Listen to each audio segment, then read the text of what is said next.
infecciones de piel es de tratamiento multidisciplinario. Quienes primero deben de empezar el tratamiento o hacer el diagnóstico son los clínicos.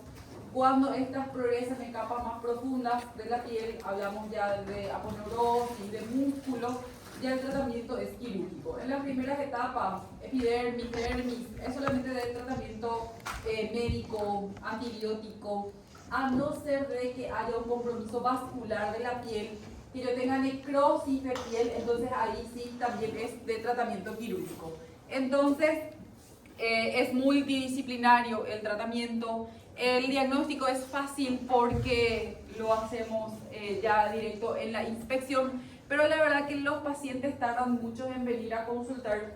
Creen que la piel es algo como superficial, fácil de tratar, pero la verdad que son altamente letales porque por las bacterias que tenemos en la flora de espectro normal de la piel, que es el estáfilo y el estrepto. ¿Y por qué es de espectro clínico hasta letal? Porque ya sabemos que el estáfilo hoy en día tenemos penicilin resistente, ya es resistente a los antibióticos de primeras generaciones, entonces tenemos que irnos a antibióticos mucho más de amplio espectro y ahí ya empieza nuestro paciente a entrar en un shock séptico a punto de partida de partes blandas. Creo que en estos últimos tiempos hubo un caso grave que creo que llegó luego al OITO de un paciente súper joven que era un jugador que empezó con una lesión en la zona glútea por una foliculitis, que es también algo que vamos a ver, que es famoso ese, siempre lo ocurre por el tipo de ropa, por los roces, no acudió a consultar de forma temprana, progresó a capas más profundas, pero ya consulta tarde, tratamiento tardío, entonces le cobró la vida a este jugador súper joven, creo que era todavía inclusive menor a 20 años. Entonces, ya sabemos cuáles van a ser las bacterias que vamos a estar tratando, el Staphylo aureus, el Staphylo epidermidis y también el Streptococcus pyogenes del grupo A. Entonces, las capas ya sabemos por histo y por anato. A partir del tejido celular subcutáneo ya empieza a haber complicaciones más graves. Tejido celular subcutáneo ya tenemos tejido linfático, entonces hay edema, ya tengo gangrena, entonces formación de líquido, translocación bacteriana, tenemos formación de pus y tenemos formación de abscesos. Entonces desde la capa del tejido celular subcutáneo ya generalmente nos llaman a nosotros los cirujanos. Esto ocurre por distintas maneras de inoculación de la bacteria. El estáfilo y el estrepto viven normal en la piel, es normal que estén ahí, pero cuando ellas pasan de la epidermis a la dermis ya empiezan a haber translocación bacteriana, ya empieza a ser virulento, o sea, ya empieza nuestro proceso de infección. ¿Por qué puede haber? Porque puede haber una solución continuidad de la piel, una herida. Esa herida puede ser una herida quirúrgica, que vamos a ver infecciones de herida quirúrgica también, pero hablamos de clasificación de heridas cuando hablamos de cirugía y dijimos de que las heridas inclusive se clasifican porque nosotros hacemos una esterilidad de la piel antes de hacer justamente la incisión para que las bacterias no inoculen a capas más profundas. Pero hay otras veces de que se puede inocular de otras maneras, como ser una respuesta inflamatoria local, un trauma, una herida, a través del torrente sanguíneo, una infección en otro lugar que puede llegar a piel. ¿Quiénes van a ser esos pacientes? Los pacientes con inmunidad comprometida, los diabéticos, los pacientes portadores de VIH, exotocinas también circulantes, mecanismos inmunológicos, lesiones estériles de la piel asociada a bacteriemia y ya la población vascular diseminada que hablamos un poquitito cuando teníamos trauma. La punción de una vía periférica, ahora tenemos vamos a empezar a ver este tipo de infecciones por la inoculación de bacterias por las vacunas, cuando no se hace una buena asepsia de la piel para colocar la influenza, ahora tenemos vacuna de dengue, tenemos campañas de vacunación, entonces se inoculan las bacterias con la vacuna, que tiene que ser absorbido por el torrente sanguíneo a nivel muscular, porque muchas son intramusculares, pero los macrófagos entienden que hay algo más aparte de la vacuna. Entonces hay un estáfilo, hay un estrepto y ¿qué hace? Encapsula. Entonces deja ahí mismo la vacuna y se forma un absceso. ¿Sí? Eso no es absorbido porque hay algo que no es propio del cuerpo en el paciente. Etiologías entonces pueden ser bacterianas, pueden ser virus, hongos o parásitos. Las infecciones parasitarias se suelen ver más en las clases de dermato. Las de virus vemos más en criaturas. También en pediatría hay una clase de infecciones de piel en pacientes pediátricos. Y las bacterianas son las que nosotros vemos más en los adultos y las que vamos a hablar hoy.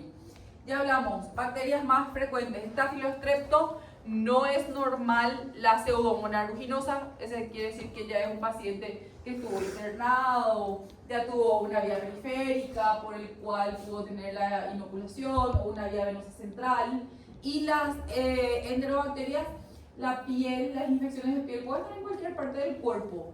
Entonces podemos tener también lesiones a nivel genitourinario, lesiones perianales, como ser las fístulas, los abscesos, que entran también dentro de esta clasificación de heridas de piel o de infección de piel.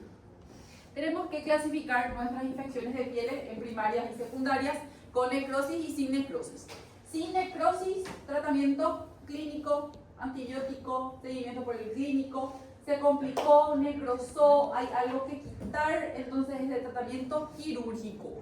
Entonces, las que van a ser nuestros van a ser la celulitis necrosante, la fascitis necrotizante y también la mionecrosis, que es necrosis a nivel muscular.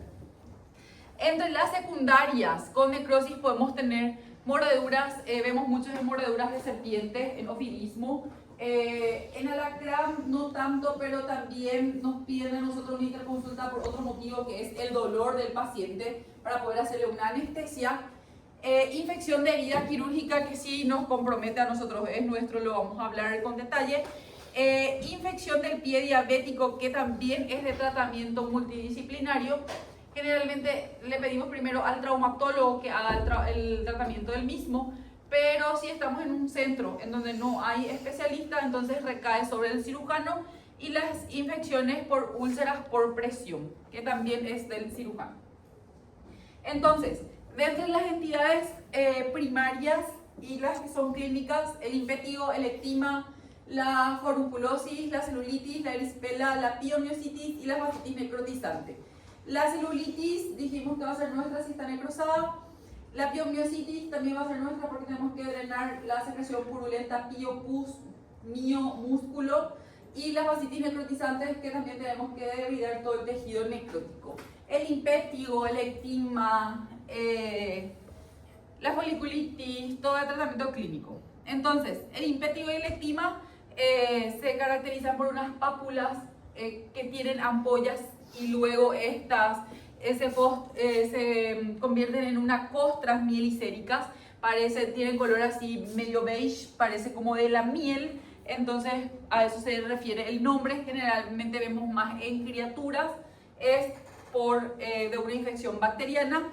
Y el ectima se caracteriza por una lesión bien redondeada, de bordes bien delimitados, que también tiene una escara de coloración beige que le hace la forma de esta, que es bien delimitada, circunferencial, le hace la diferencia con el ectima, que no tiene los bordes bien delimitados.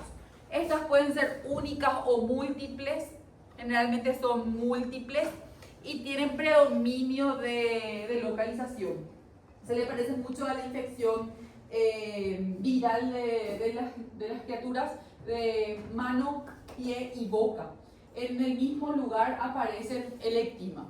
Tratamiento entonces, tratamiento tópico, antibiótico o tratamiento vía oral, dependiendo de la sintomatología del paciente. Si aparte de las lesiones tengo algún síntoma sistémico, fiebre, el niño está inapetente, está con leucocitosis, entonces nos vamos al tratamiento también por vía endovenosa o por vía oral. Si no, simplemente tópico como pirosina o ácido fusídico, que tenemos en ungüento y en crema. Se hace 3 veces por día, por lo menos por 5 días.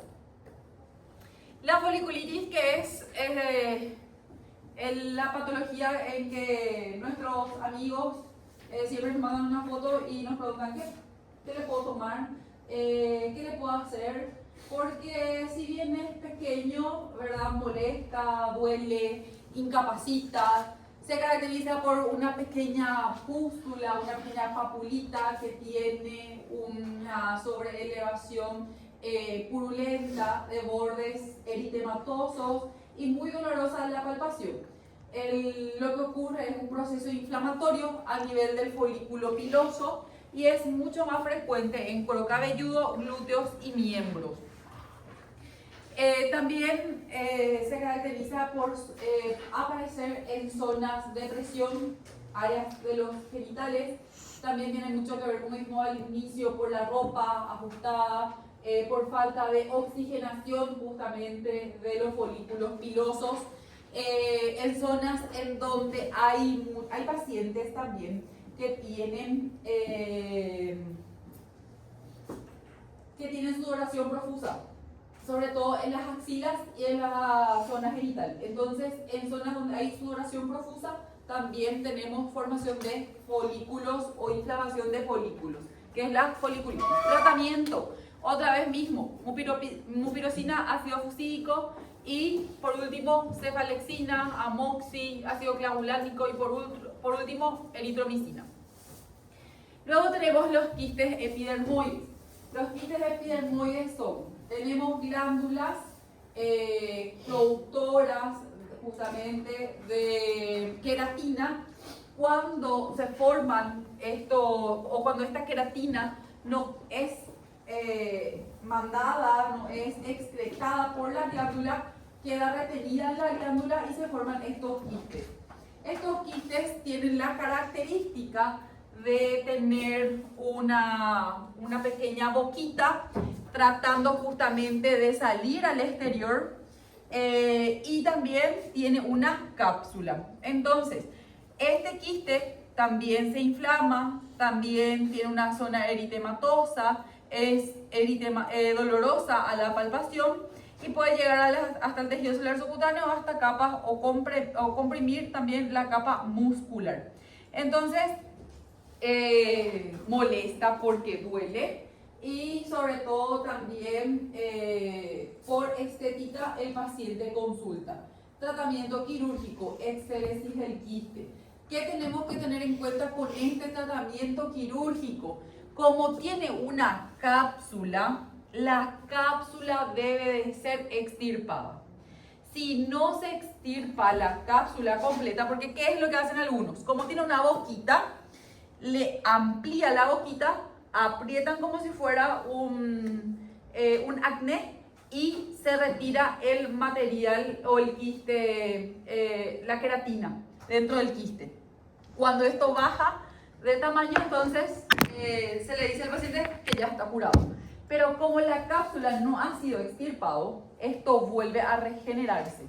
Entonces hay que hacer una apertura al punto de que yo pueda divulsionar las capas de la piel y del tejido celular subcutáneo y poder retirar de forma entera, hacer la exéresis de forma entera con la cápsula para que yo no tenga recidiva. Como aquí va a quedar un espacio muerto, ese paciente tiene que tener control de la herida diariamente, porque como ya está ahí en el tejido celular subcutáneo, dijimos tejido celular subcutáneo, linfa, formación de líquido, edema, esto puede otra vez en el espacio muerto hacer una infección posterior al drenaje. Entonces este sí suele ser de tratamiento quirúrgico. El forúnculo. Cuando mi foliculitis no se curó de forma adecuada, hizo un absceso, entonces tenemos el furúnculo. Ahora, este sí ya va a ser un tratamiento quirúrgico porque ya voy a tener formación de pus, se puede formar un absceso, entonces tratamos de ayudarle al drenaje de la formación de la pus. Esto ya ocurre dentro de las glándulas también sebáceas y de todo el folículo piloso. Entonces, si tengo el folículo piloso en donde no tiene boca, lo único que hacemos es una pequeña incisión para que pueda haber drenaje del material purulento. todo paciente que tiene incisión, porque ustedes ya saben, por preoperatorio, tiene que tener tratamiento antibiótico profiláctico para cubrir la infección de piel. Solo que acá ya se infectó, entonces voy a hacer un tratamiento empírico, no voy a hacer un tratamiento profiláctico. ¿Cuál va a ser la bacteria que vamos a cubrir? Ya saben, estáfilo y estrepto. Entonces, voy a nada más ampliar mi tratamiento en días de antibióticos. Puedo hacerle la cefalexina, como ya vimos en los otros casos.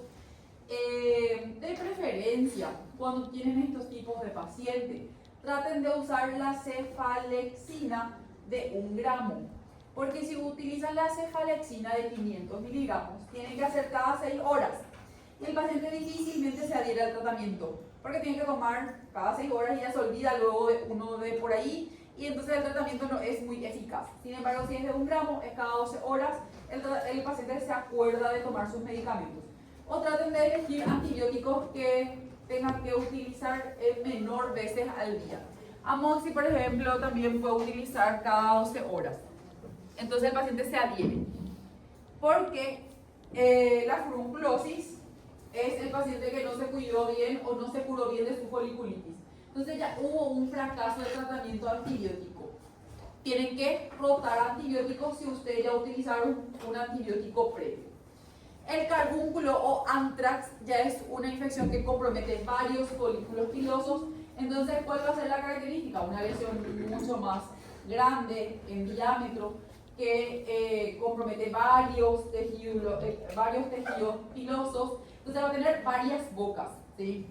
Dependiendo de la evolución del cuadro, podemos ver con la piel que está totalmente hiperémica, pero sin compromiso de coloración, todo eritematoso, como también pueden ver una herida como en sacabocados. ¿Qué quiere decir eso? ¿Conocen? Está el helado, ¿verdad?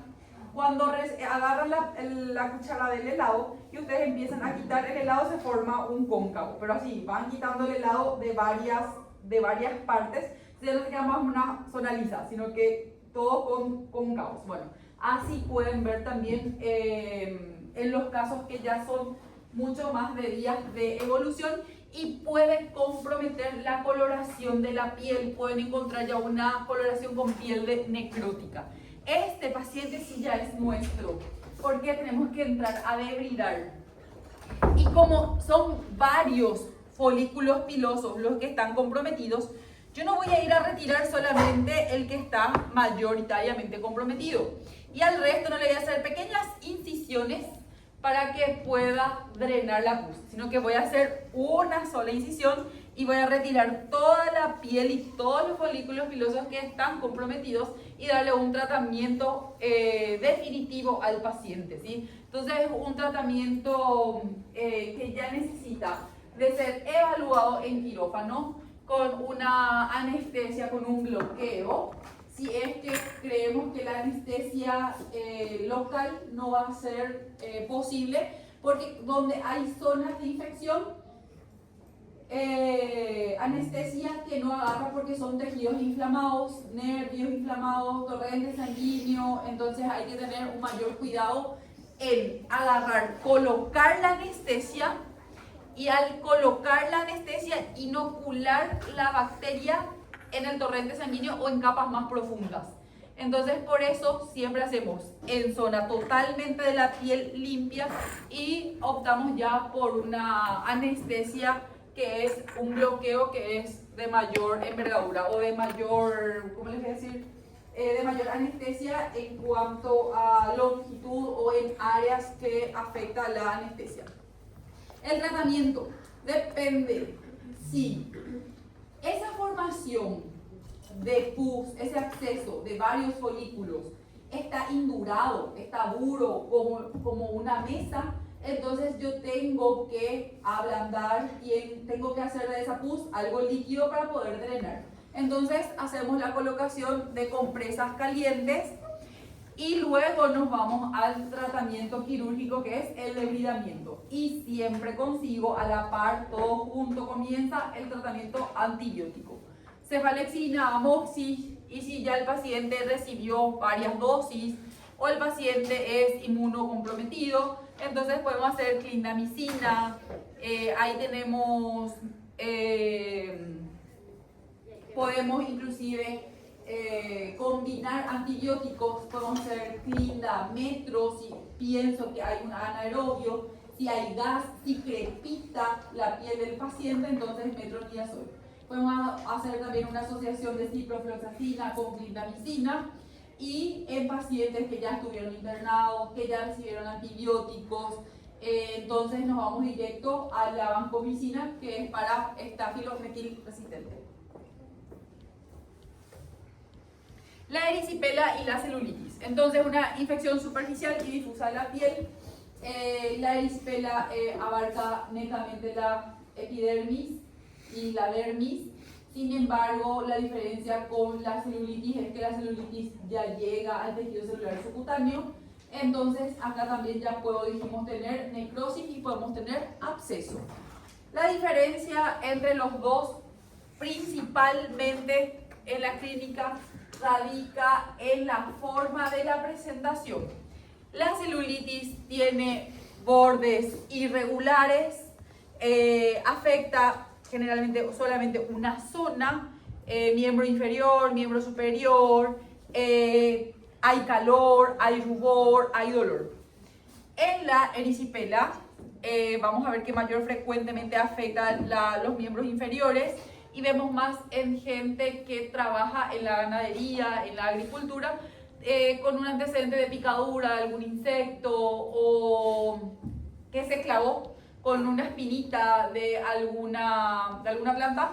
Entonces, por la zona de la lesión tuvimos la inoculación bacteriana. Y los bordes son mucho más regulares, son bien eritematosos. Aparte de la diferencia en la clínica, tenemos también diferencia en las bacterias. En la erisipela, el patógeno predominante es el streptococo del grupo A, y en la celulitis es el Staphylo aureus. Entonces, la erisipela, su tratamiento es con penicilina, y el tratamiento de la celulitis es con vancomicina. Dijimos que la celulitis se puede abscedar, puede necrosar, porque ya estamos en tejido celular subcutáneo, hay líquido. Entonces ahí nos vamos al tratamiento quirúrgico, que va a ser la incisión y el drenaje. El trimethoprim sulfamethoxazol también es un óptimo tratamiento antibiótico para infecciones de piel. También se hace cada 12 horas. El paciente también se adhiere muy bien al tratamiento, y tenemos también en dosis pediátricas. Entonces, la celulitis no purulenta, la que no necesita ningún tratamiento de incisión, de drenaje, cefalexina. La celulitis que ya está complicada, que yo tengo que ir, yo tengo que cortar, entonces optamos por la vancomicina. ¿Cuántos días de vancomicina vamos a hacerle a un paciente que inicie tratamiento con banco? ¿Cuántos días de tratamiento de banco voy a hacer a un paciente que inició banco? 10 a 14 días como mínimo. Y como máximo me puedo ir hasta 21-30 días de tratamiento, ¿sí? Entonces, este no es el tratamiento que yo le voy a hacer al paciente 5 días, ¿sí? Es un paciente que le voy a explicar bien, que se va a quedar mucho tiempo internado. Ustedes ya saben por farmacología que la vancomicina es súper nefrotóxico. Tenemos que controlar el perfil renal del paciente cada 48 horas, y tiene una dosis específica en pacientes con insuficiencia renal crónica. Y sobre todo si tienen tratamiento renal sustitutorio, se hace cada 5 días la vancomicina, y tiene que ir coincidiendo con los días de diálisis para su excreción renal. Y ahí, si ya tengo alguna afectación renal, tengo que ir también haciendo dosaje de vancocinemia, porque mi paciente se puede intoxicar con vancomicina.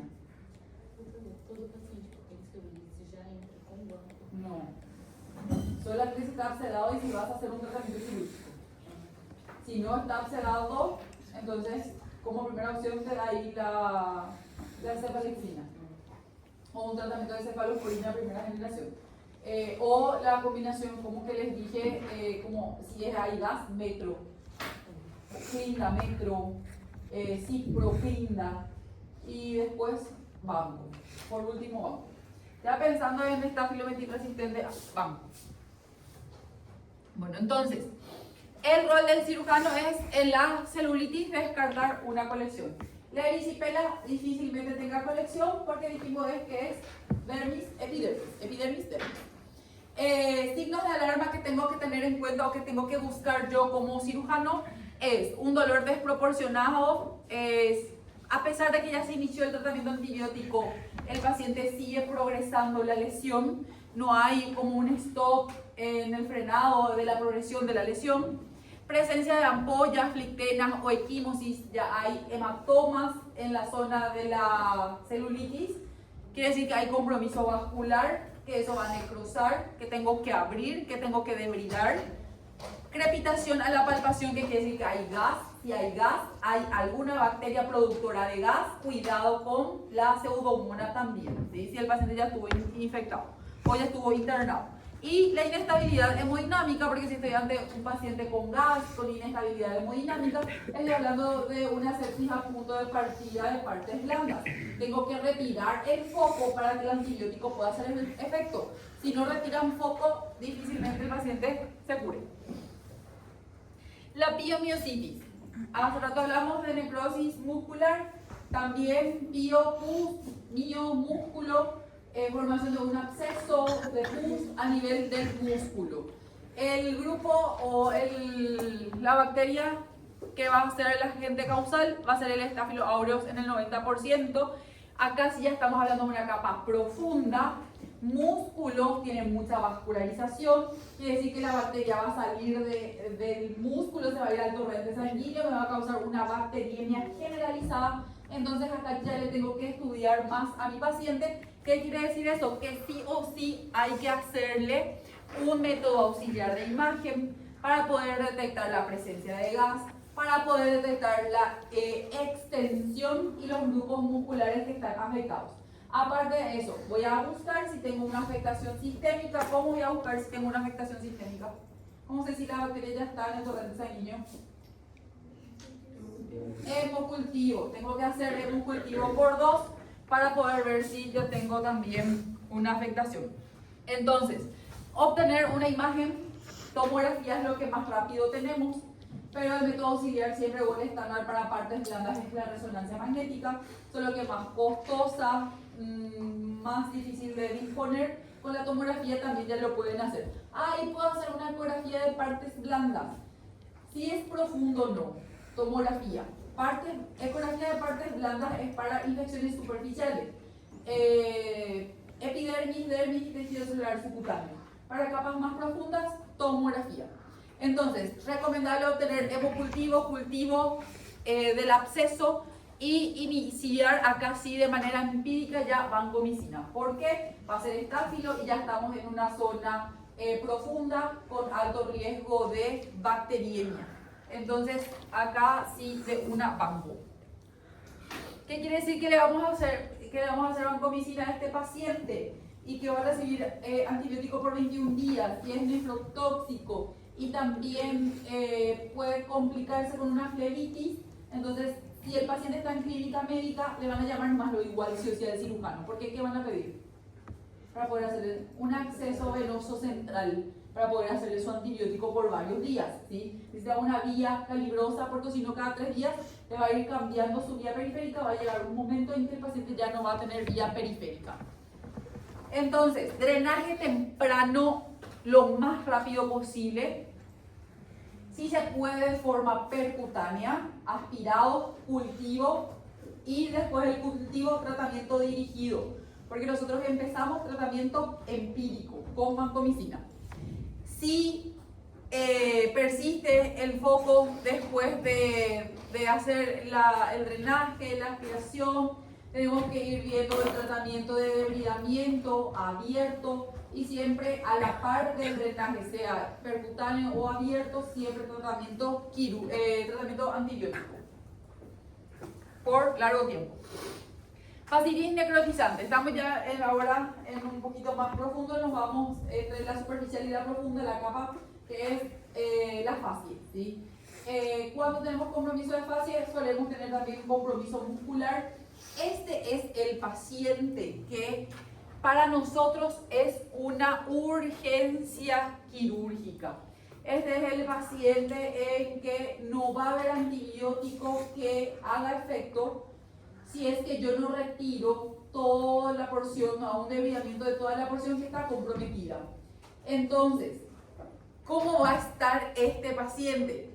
Va a estar mal, va a estar entrando en un shock séptico, va a estar con blancos elevados, con órganos fallando, pero eso a nosotros no nos debe importar, ¿sí? Que nosotros vamos a mirar como cirujanos el coagulograma. ¿El coagulograma va a estar alterado? Sí, puede estar alterado porque estoy ante una sepsis. ¿Qué pasa con las plaquetas en la sepsis? Disminuye, baja, cae. Entonces, ¿qué va a pasar? Mi paciente va a sangrar a más. ¿Qué va a pasar con el TP? ¿Cómo va a estar mi tiempo de protrombina? También va a estar disminuido. Voy a tener alteración de la vitamina K en la cascada de coagulación porque voy a irme a una falla orgánica. ¿Y quién es ese órgano? El hígado. El hígado es el productor de vitamina K. Entonces, no importa que mi paciente esté en ese contexto, porque ustedes ya saben cómo se trata un paciente en coagulación intravascular diseminada por trauma. ¿Qué le hacemos al paciente con coagulación intravascular diseminada? Le transfundo plaqueta, le transfundo plasma donde tengo factores de coagulación, le hago vitamina K si estoy ante una falla orgánica y le opero al paciente, ¿sí? Este es el paciente que no va a sobrevivir si es que ustedes no le hacen el tratamiento quirúrgico. Y a cuanto más se prolonga el tratamiento quirúrgico, peor es el pronóstico del paciente. Entonces el paciente cambia drásticamente su hemodinamia, su mortalidad aumenta si ustedes retrasan el tratamiento. No hay forma de decir, vamos a esperar un ratito a que haga efecto su antibiótico, o lo único que podemos esperar es que le pasen su plasma y su plaqueta antes de entrar al quirófano. Eso de mi paciente está en insuficiencia renal, esperar que orine un poquitito, compensar, está acidótico, no se va a compensar el paciente. Entren, operen y después déjenle al especialista que le corrija su medio interno, que no va luego a poder corregir, por más que haga maniobras de resucitación con el paciente, no se va a resucitar el paciente si es que ustedes no hacen el debridamiento. Hay un score de laboratorio justamente para indicar si estamos ante una fascitis necrotizante y es proteína C reactiva mayor a 150, recuento de glóbulos blancos entre 15.000 o a mayor a 25.000. La hemoglobina puede caer, puede estar menor a 11 porque tengo necrosis muscular. Una insuficiencia renal con una creatinina mayor a 1.6. El paciente está séptico, está con una infección, está con un estado hipercatabólico, entonces también va a tener alteración de la glucosa mayor a 180 y sodio menor a 135. Esto tiene un puntaje dentro del score y si llegamos a un score mayor o igual a 6, estamos hablando de que el paciente necesita urgentemente una exploración quirúrgica. El cirujano no se puede negar a el tratamiento quirúrgico de una fascitis necrotizante. Después del tratamiento de debridamiento quirúrgico, entonces necesitamos siempre nuestro tratamiento antibiótico de amplio espectro y ya hablamos del manejo de estado ácido básico del paciente y también de los líquidos y de los electrolitos. Este paciente, cuando nosotros nos vamos a hacer el debridamiento quirúrgico, ustedes tienen que tener en cuenta que por qué le pasé plasma o por qué le pasé plaquetas, porque el paciente tiene que sangrar. Yo no puedo dejar tejido muerto por más que retire la mayor cantidad, porque igual habiendo tejido muerto yo todavía sigo perpetuando la infección del paciente. Entonces, recuérdense por clase de cirugía 1, heridas y cicatrización. Si sangra, se cicatriza. Si sangra, hay proceso inflamatorio etapa 1. Si no sangra, no hay. Entonces, no se va luego a curar, no va a haber luego tejido de granulación. Entonces, tiene que sangrar el paciente. Si no sangra el paciente, o qué es lo que también podemos escuchar a que algunos colegas digan, no tiene bordes bien definidos. Vamos a esperar a que delimite para poder entrar a operar. Y ustedes van a decir, no, porque a cuanto más esperamos, mayor la mortalidad del paciente. Van a decir, entra ahora, debridar lo que ya se ve que está necrosado. Y cuando hablamos de fascitis necrotizante, el cirujano tiene la obligación de una segunda cirugía, de un second look, de mirar una segunda vez la herida del paciente. Y si eso progresó, si hay mayor compromiso de necrosis en el tiempo después de la primera cirugía, se aumenta el debridamiento. Y ahí hasta que el paciente sangre. Entonces, pasos para el tratamiento de la fascitis necrotizante: extirpar todo el tejido necrótico, encontrar tejido sano, tiene que sangrar, se va a la unidad de cuidados intensivos, mejora el paciente, se estabiliza el paciente y con tranquilidad nos vamos a una segunda mirada, a una segunda cirugía. ¿Está todo perfecto? Bueno, hacemos curación de la herida, dejamos eso que cierre por segunda intención, o sea, cicatrización por segunda intención, va otra vez a la unidad de cuidados intensivos. Entramos a mirar una segunda vez. Tengo otra vez tejido necrótico, se vuelve a hacer el debridamiento hasta que sangre, otra vez, curación de la herida, unidad de cuidados intensivos. Este paciente no va a estar en otro lugar que no sea la unidad de cuidados intensivos. Entonces, antibiótico de amplio espectro siempre. Este paciente va a tener imipen en banco, meropen en banco o banco solo, también puede sin ningún problema. Y el antibiótico nunca sustituye el tratamiento quirúrgico. Sí o sí hay que debridar. Otras opciones de antibióticos que también podemos utilizar, tenemos la penicilina, pero nosotros somos más a favor de, en estos tipos de pacientes, directamente utilizar vancomicina por el estafilometil resistente. Ya se recuerdan por cirugía 1, clasificación de heridas operatorias, clase 1, clase 2, clase 3, todo chiche bombo. Ya saben también por preoperatorio que las heridas limpias y las heridas limpias contaminadas hacemos una profilaxis antibiótica. ¿Con qué antibiótico? ¿Con qué? ¿Con qué antibiótico hacemos el tratamiento profiláctico? Cefo. ¿Por qué cefalexina si es vía oral y mi paciente está en la vía oral? Cefasolina. Muy bien. ¿Cuánto hacemos? Antes de la cirugía. ¿Cuánto tiempo antes? 30, 60 minutos antes. ¿Cuánto? 2 gramos, ¿sí? O sea, viene de 1 gramo, pero hacemos 2 frascos que es 2 gramos. ¿Qué pasa si la cirugía dura más que 4 horas? Hay que repetir en el intraoperatorio. Termina la cirugía, se cierra la piel del paciente y terminó el tratamiento profiláctico. Si el cirujano decide continuar con el tratamiento antibiótico, se considera un tratamiento empírico. ¿En quiénes hacemos tratamiento empírico? En las heridas contaminadas y las heridas sucias. Bueno, hicimos todo eso. Le hicimos el antibiótico, le limpiamos la piel al paciente, nos lavamos bien la mano, nos vestimos bien. Perfecto. Sí se bombó. Pero hay algunos pacientes que tienen alguna predisposición para infecciones por algunas patologías de base. Se infectó mi paciente. Entonces mi diagnóstico ahora, infección de sitio quirúrgico. Debo primero de clasificar dónde está la infección. Si es superficial, quiere decir que está entre la piel y el tejido celular subcutáneo. Profundo, que ya pasó la aponeurosis músculo. Y de órgano, de espacio o de cavidad, quiere decir que ya está en la pleura, en el pulmón, o ya está dentro del peritoneo. O en el caso de los miembros, ya se volvió una osteomielitis, que ustedes ya saben por trauma. El semestre que viene, lo van a saber. Bueno, entonces, la infección del sitio quirúrgico se clasifica en superficial, profunda y de órgano, espacio o cavidad. ¿Cuál es lo que le clasifica o lo que tienen en común de sintomatología? Que tienen fiebre. La fiebre empieza generalmente en el 5.º día del postoperatorio.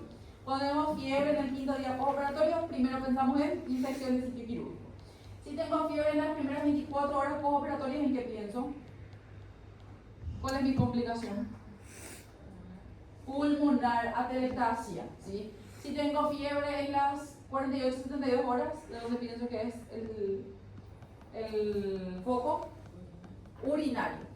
Y en el 5.º día postoperatorio, 5, 20, 30, inclusive hasta 90 días postoperatorio, infección de sitio quirúrgico. En la infección de sitio quirúrgico superficial de piel y de tejido celular subcutáneo, voy a tener eritema, bordes de las heridas no afrontadas, porque el cuerpo es muy inteligente. No se cura la herida, no se cierra, no se cicatriza, no pasa de proceso 1 de inflamación a proliferación, porque los macrófagos no le llaman a las siguientes células de la proliferación, que son los fibroblastos, para que haga una nueva matriz extracelular, porque no se consiguió todavía solucionar el problema. Entonces, nos llaman, no hay cicatrización. Entonces, la herida no va a estar bien afrontada, los puntos van a haber dehiscencia de los puntos de la piel, va a haber salida de secreción y va a haber eritema. La secreción puede ser purulenta o puede ser un color marrón, que es entre pus y también restos hepáticos. El tratamiento para la superficial es drenaje purulento de la incisión. Voy a abrir todos los puntos, voy a soltar todos los puntos previo campo quirúrgico, voy a limpiar toda la piel para no inocular más bacteria adentro de lo que ya está sucio la herida.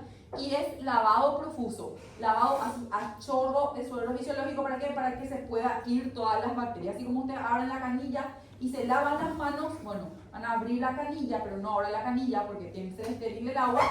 Suero a presión y lavado para poder retirar todo el material o la secreción purulenta. Siempre tratamiento antibiótico. La superficial todavía hacemos un tratamiento ambulatorio, vía oral con el paciente, y generalmente ya no utilizamos ese tratamiento antibiótico que el paciente ya recibió durante su internación. O sea, ya no le voy a hacer cefalexina, voy a usar ya otro antibiótico. ¿Qué puedo usar? Puedo usar trimethoprim-sulfametoxazol, puedo utilizar amoxicilina, puedo utilizar de cuarta generación se me fue el nombre. Cefixima, pueden usar cefixima, que viene por vía oral, que cubre todo también los gérmenes. Con respecto al infección de sitio quirúrgico profundo, como dijimos en cirugía 1 que cerramos la aponeurosis. ¿Cómo cerramos la aponeurosis? ¿Cómo se sutura la aponeurosis? Dale, muchísimo entraron a quirófano. ¿Ah? Material absorbible y a puntos continuos.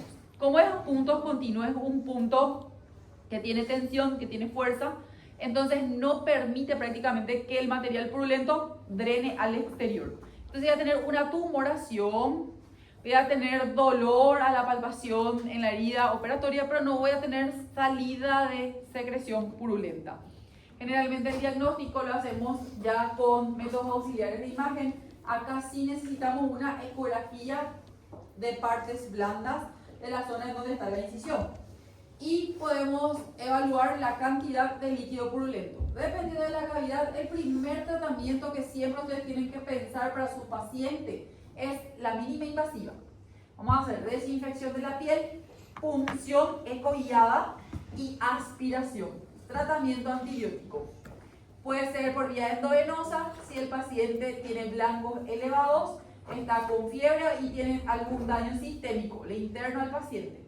Si no, si drene todo, si el paciente no está con leucocitosis, si no tengo algún daño a algún órgano, entonces puedo hacer un tratamiento también ambulatorio. Si no, si es muy grande, si punzando, voy a tener que aspirar varias veces. Tengo dudas en que si quedó algún resto, entonces no se va a solucionar. Tengo que reabrir todo. Se interna a paciente, se ingresa a paciente a quirófano. Se vuelve a abrir otra vez capas por capas, se lava, se lava, se lava, se cierra otra vez por capas y ya no puede haber una segunda infección. Entonces, lo que vamos a hacer es dejar un drenaje. A partir del profundo queda drenaje en el sitio donde hubo la colección para que no se vuelva a formar otra colección. Pregunta. Professora, e esse líquido que é extraído, essa secreção vai para análise? Se puede ir para análisis si tu paciente ya recibió múltiples antibióticos o tu paciente tiene algún compromiso inmunitario que necesita saber cuál es el germen. O si no, ya sabes cuál es el germen. Não precisa, No precisa. porque vai tratar com uma... Vamos a tratar con el mismo antibiótico. Luego tenemos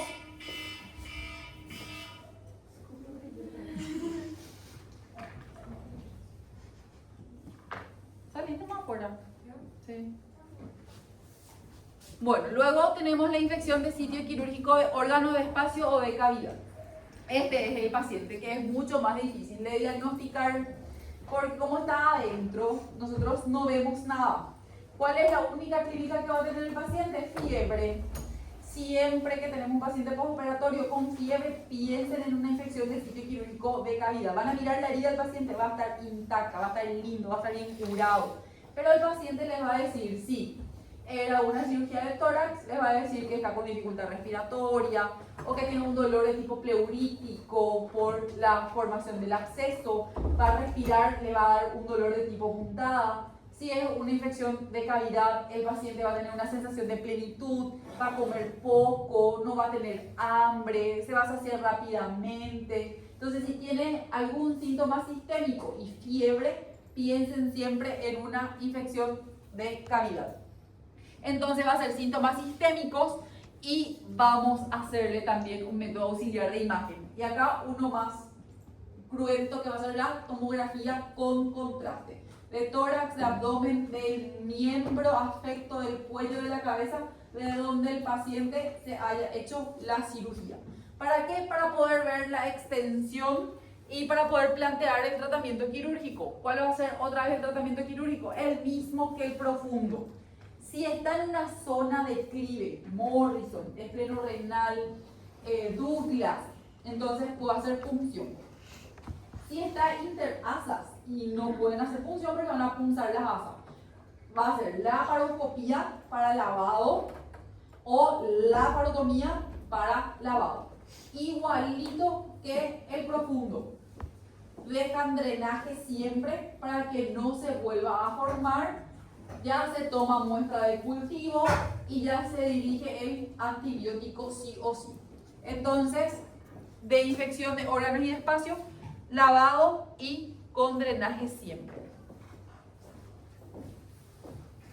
Factores de riesgo. Entonces, ¿quiénes son esos pacientes en quienes yo limpié bien su piel, me lavé bien las manos, me vestí bien, era una herida limpia o limpia contaminada, le hice el tratamiento antibiótico, igual se me infectó? Es porque el paciente o es tabaquista, o tiene edad avanzada, obesidad, desnutrición, es diabético, alcohólico, tiene alguna terapia inmunosupresora, utiliza corticoides, metotrexate, puede ser una 5-ASA, por ejemplo, para una enfermedad de Crohn o una colitis rectoulcerativa. Radioterapia, duración de cirugía mayor a 4 horas y también si ha recibido hemoderivados, transfusiones sanguíneas durante el acto quirúrgico. Luego tenemos la clasificación de Wagner para las heridas de pie para los pacientes que son diabéticos. Entonces, dependiendo de la característica de la lesión, nosotros tenemos el tratamiento que vamos a realizar con el paciente. Como les dije, de preferencia, si se puede, denle nomás al traumatólogo que haga el tratamiento, porque en algún momento pudiera llegar a necesitar una desarticulación, una amputación. Entonces nosotros, los cirujanos, no hacemos, ¿sí? Entonces nosotros nos vamos con el lavado, con el debridamiento para las úlceras superficiales, que solamente comprometen piel hasta el tejido celular subcutáneo. Cuando ya compromete tendones, músculos, que el paciente se va a quedar con una impotencia funcional si nosotros cortamos tendones, músculos. Entonces, denle mal al especialista que va a saber reconstruir y le va a poder dar funcionalidad del miembro al paciente. Siempre tenemos también el tratamiento antibiótico y nos vamos a la desarticulación, sobre todo en pacientes que tienen gangrena externa, extensa, paciente con gangrena gaseosa, que quiere decir que hay una bacteria productora de gas, que es un anaerobio, donde entonces tenemos que hacer un tratamiento también antibiótico de amplio espectro. Y por último tenemos la clasificación, por último creo, ¿verdad? Último eran las clasificaciones de lesiones, sí.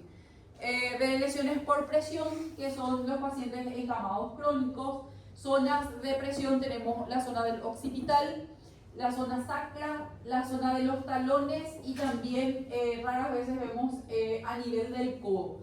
Entonces también compromete zonas articulares. Entonces, si estamos ante